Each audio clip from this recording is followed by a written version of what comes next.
4 weeks later or something like that. I've just, probably 6 weeks, just taken the discs and caliper off there. I'd already removed the lines, same this side. I just wanted to point out that you can see there it looks wet underneath the drive shaft, so clearly I've got one leaky drive shaft. Over here it doesn't look wet, it looks dry, but it still looks very grubby. So, but no doubt I need to have the drive shafts reconditioned. Front brakes, rear brakes, spacers, front calipers, rear calipers. So all the brakes are off. The discs are only held onto the hubs by just the calipers and the pads, and of course the wheels mating onto the surface, but there's no retaining screw on those, which is good because that's normally the thing that rusts off. So obviously we're back to here. All the brake lines are already gone here, but I have removed these and the hard lines from the front, so the calipers actually just bolt that way all the way through, which is unusual. Nothing from the back or the front, just in from the side. And I've also removed all the bolts. 1, 2, 3, 4 from the steering rack, which is good. Notorious, these steering racks, for like leaking. I mean, you can see that here, it's absolutely filthy down here. So hopefully there's a way I can get that to be good. And then next I'll start taking apart all the suspension at the rear and get the coilovers off and all that kind of jazz. Sorry, at the front, not the rear. And then at the rear, I want to undo the drive shafts first before I do anything else with the rest of the suspension, while it's all as solid as possible. And that I think is a 40mm nut from measuring it, which I don't have. The biggest one I've got is a 36. So I'll get myself a 40 and then take those off, and then we're pretty much there. I mean, we've got to drop the diff as well, drain the diff, drop the diff, but that'll come after the drive shafts have come out, because it'll be much easier then. And then the chassis is basically stripped, apart from maybe a few different bits like engine mounts, gearbox mounts, a few little bits like that. Cool. So, knocked off the ball joints either side of the steering rack. That took a bit of smashing actually.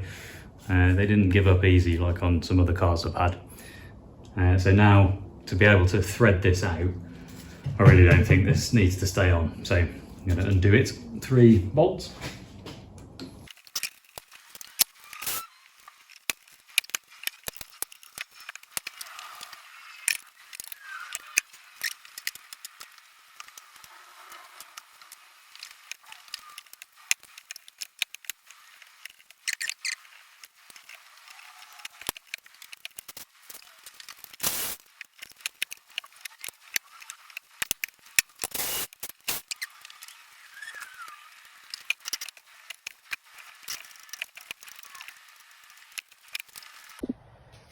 So I thought to get this steering rack off, we needed to get this bit off with the lines coming off it.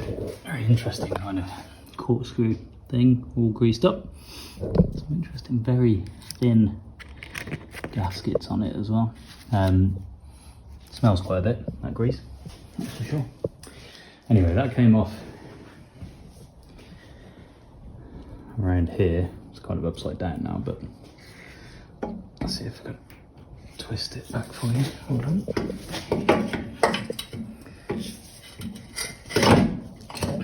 So it came off the other side of that, this side.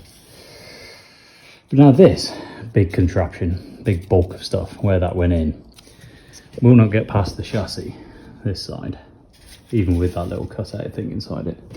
And it won't get through the chassis this side either, because unsurprisingly it's the same shape. So I think I need to remove these, the steering arms.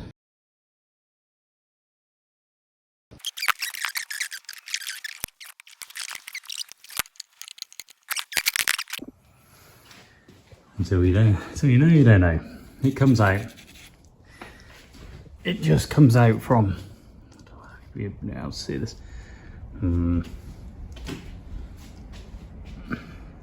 Yeah, that's a bit better. Comes out this triangle. So this triangle is, this upper one is slightly bigger than this lower one, because because the tube is attached to this side panel, and the tube is attached to the bottom panel here. So that side and that side means they have a lot more space, and it can just about slide out. So there you go. I have to say, once again, I'm pretty impressed with this this big beast. It's with a big 41mm advanced socket. It's span off this hub nut, no worries. I was turning this the wrong way until I looked it up just in case, because I had heard some go a different way, and the near side on the Tuscan, you do them up in the direction of travel apparently, so that way, and hence they need to unscrew clockwise opposite to normal, but that's come off real easy, just an axle stand to stop it spinning. So yeah, pretty good. I'll try the other side now.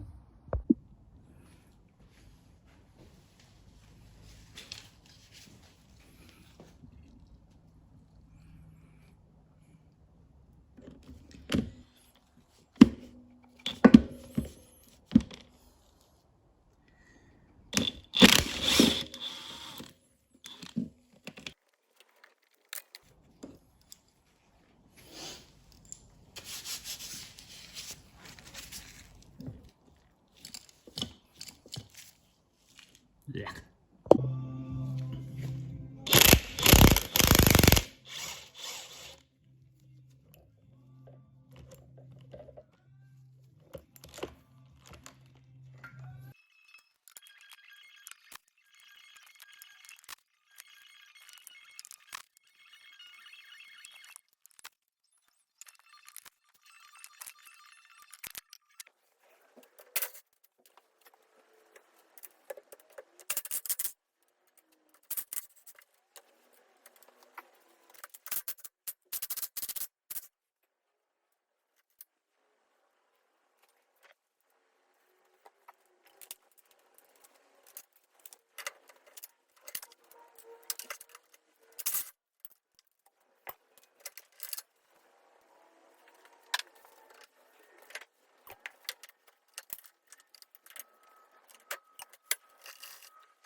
Now you can see the mistake I made there. I thought I needed to undo, you can see that properly, undo all the bolts both sides. This obviously doesn't really need to be undone. This bit here at the top, to get the drive shaft out, it only needed this bit undone. That was bolted into the hub. No, into the drive shaft, so these really didn't need doing, so I'm going to put all those bolts back in for now, just to seal it back up, and that'll be a bit better.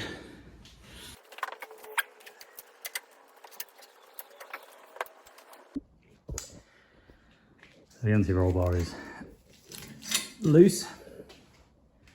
These were super kind of corroded, very rusty.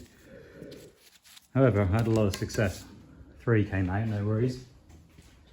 The 4th, sadly, sheared off on the head. However, the nut came loose. So now it's just really a case of tapping that out, really. Maybe it'll need drilling out, I don't know on that one. But yeah, roll bar out. So also the lower arms. So these kind of went there. Both lower arms came out, no worries at all. Sport Motive only recently replaced the bushings on these, you can see. So that's probably why they span out so easily. No worries. Hubs are off. Shock coilovers are off. One arm is off. Upper arm. Issue with this upper arm, you can see there's a little bit of rounding there where it's been very stubborn, doesn't want to come out.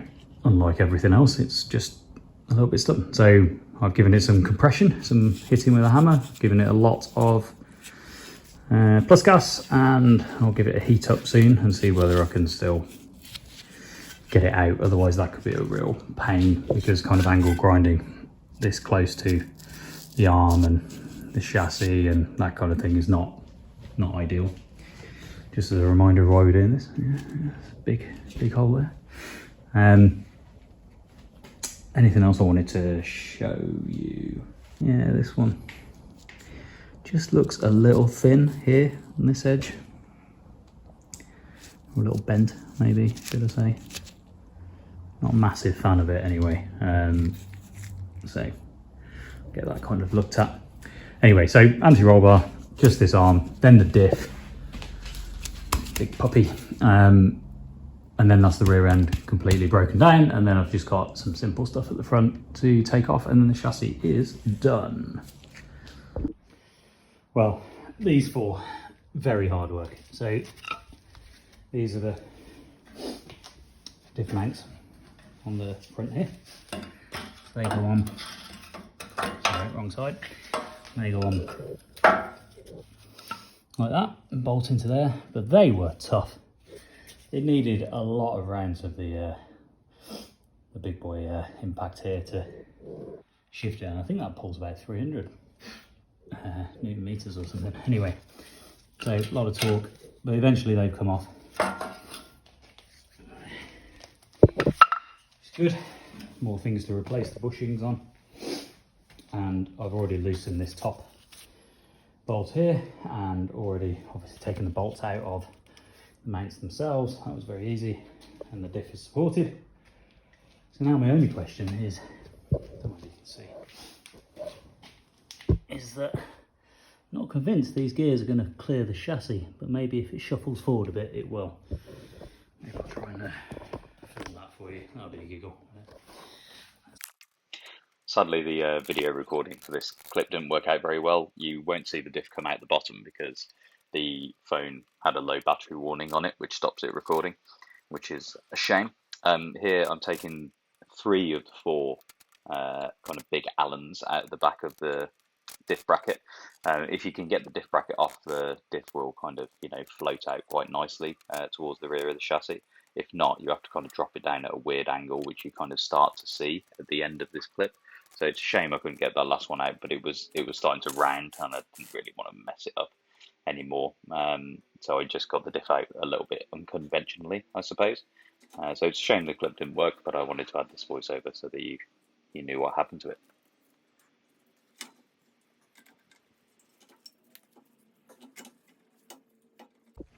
Just taking apart this front suspension.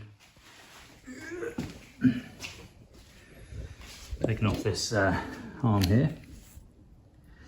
That just goes there. So that's come off easy.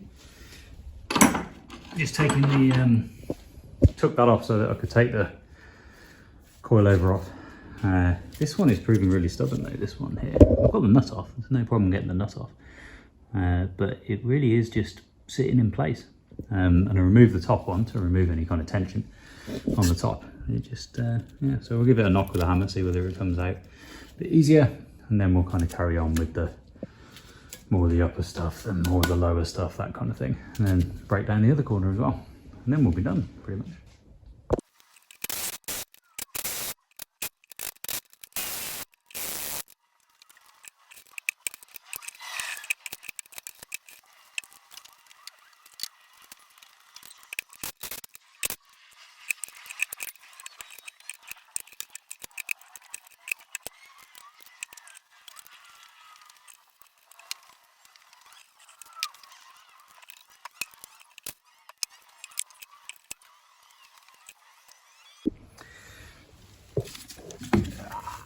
This is the front hub.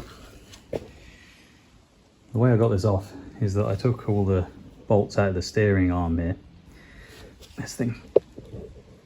Let's put that down. Because I couldn't get, see if I can see it for you. I couldn't get those 4 Allens. Just got them turning. That's all I did. Tried 2 different ones. First one turned a bit, second one, and as soon as it started to turn, I stopped. But I realised that when you get the steering arm off, you can see there's a big bolt here to disconnect it from the actual lower arm here. So maybe those 4 aren't meant to come out, I don't know, but they're too corroded. I think they're just going to turn probably the same the other side.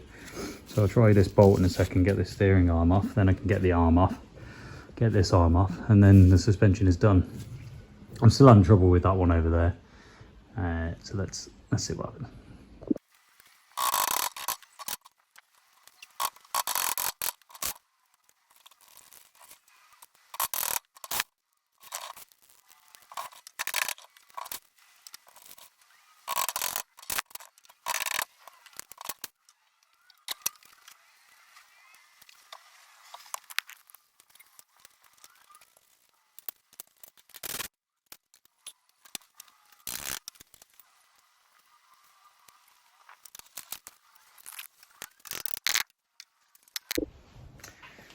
Bit of success.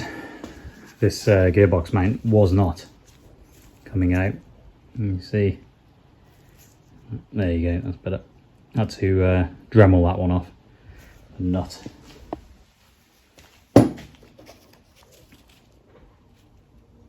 survive long, but it was a really awkward angle for a Dremel because it is this. You got to get it in there. The nut was, sorry, the nut was there, just right in the middle. That was tough. Also, I imagine TVR veterans would understand. Up here, here, and here, the I think it was the oil cooler that was here or something. It's on two rubber mounts, exactly the same kind of thing. You know, the rubber mounts just had a flat piece of metal on the top and a nut on the bottom, so they needed to be Dremeled out as well. So that's a few different things that right at the end needed to do. So all that's left now, which is killing me, is these steering arms, the ball joints. My ball joint splitter, I don't think is big enough. I really went to town on this one with it. You can see I split the boot and all the grease is gone, but it only goes so far and then it stops, so it can't get the wedge all the way in to crack the ball joint. I mean, both of these are loose, which is good news, both sides. And then the final thing is this absolute pain in the butt. You can see the top is loose, no worries, but this one, the nut has come off, you can see there, but it will not come out.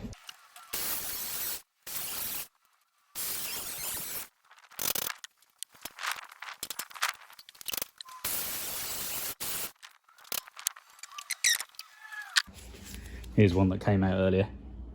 And you can see it's got these alley spacers, alley spacers here that hold into the thing, and then the bolt goes through them. So the bolt was turning, got the nut off, but these alley spacers had welded themselves onto the bolt, so they turned with the bolt, so to speak. So I just had to cut through those alley spacers. Thanks to the TVR forum, as always, for pointing out what I'd welded to what, so that I knew where to cut. But we're getting a new bolt kit anyway, so it doesn't really matter, I suppose. And probably new coilovers too, maybe nitrons. So we've finally reached the end of chassis stripping, apart from these arms, but I'm just waiting for a puller because I want to get these steering arms off before I take the lower arm off. And I need my fork ball joint separator isn't big enough to get in there and lift it off, so I've just ordered a puller kit, and I'll just pull it off both sides, then take the arm off. Don't anticipate any issues. Of course, you never do, so maybe there will be. But the question is, what did I break in the process of getting to here, this chassis being off? What is fundamentally busted? And to answer that question, there's only a few things, I think. So first off, this one. This was very early on when I was taking the body off. This bolt here was seized into the chassis, and it's captive bolt, so you can't get to the other side of it. As you can see by just how rusty it is, I mean, I don't think many people would have stood a chance with that. Maybe a proper professional mechanic, who knows, but certainly that's stuck in there, so that needs some work. The other side was fine. The second thing it's this one here. So this is part of the anti-roll bar. So got the nut off, no problem. but it's really stuck in there, and I'm trying to bash it out. Like I said in an earlier part of the video, I was starting to push out the metal, I think. So I'll stop that, and the easiest thing to do with that is just drill it out. It's not threaded. The thread kind of ends just above that area there, so it's just fused into the chassis. So the chassis guy is Sport Motive. They can drill that out for me. And then the last thing, and probably the most prominent thing, is in an earlier video where I said, ooh, that was a crack. A good crack, maybe. It definitely wasn't a good crack, unsurprisingly, as most of you will have said. And that was this. This is the gearbox shaft that goes into the bell housing. And this, I put a lot of weight on this shaft because I hung the gearbox basically completely off the shaft inside the bell housing, which was obviously really stupid. I had one comment that's a bit Heath Robinson, and I completely agree. Why I took... let this hang off, I don't know, instead of sliding it back using the using a jack, using, you know, whatever, even the gearbox mounting plate, or whatever you want to call it, support bracket. It could have just been left on that and just eased backwards, but the crack was this. So it's this that's sheared off, so that's a problem, I suppose. It is attached to this plate here. I'm not entirely sure what this and that is, but it looks like it'll unbolt, and therefore I'll be able to just replace it with a new part. But the question is also, hanging all the weight off that, did it cause any damage inside here? And considering there was already some swarth in the gearbox oil when I drained it, I'll probably just send this off to a gearbox specialist. I've seen kind of Alan Voigt mentioned in the TVR magazine, but if anyone's got any recommendations of a gearbox specialist to send this off to, and also a diff rebuild place, because if you look at the diff,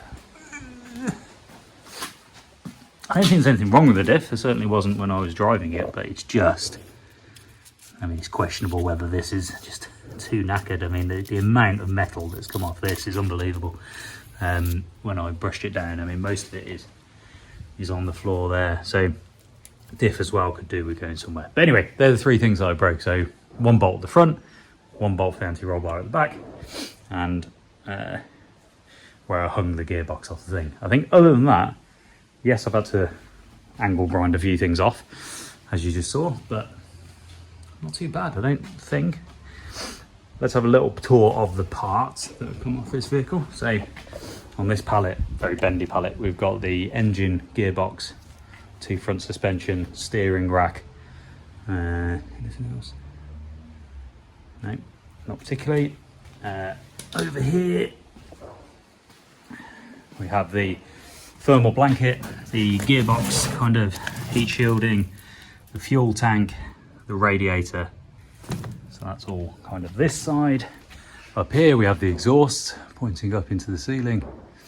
Just kind of crossed them over, all the way down, all the way down, all the way down to the floor. So they're pretty long. Up there we have the radiator grill, I suppose, and also the bonnet is up there, the huge bonnet that sits on top of there. That's slid up there out of the way because I knew I'd never be able to move that. Obviously we've got the whole body here. We've got the wheels inside there, we've got a wheel underneath the car, we've got all the stuff in here, steering wheel, all the stuff I had to take apart to cut the fiberglass there. So yeah, lots of stuff in there. At the back here from the right, we've got the brake discs, calipers, pads, brackets, all that kind of stuff back here. So I need to find a place for them really, because I could do with this bench being back. Moving over here, wheel nuts at the top. We've got a set of washers, spare washers. These are things I found on the floor after I've kind of bagged everything up and realised I missed some washers, or they were attached to the chassis and all that kind of stuff. So I'll bag those as a spare set.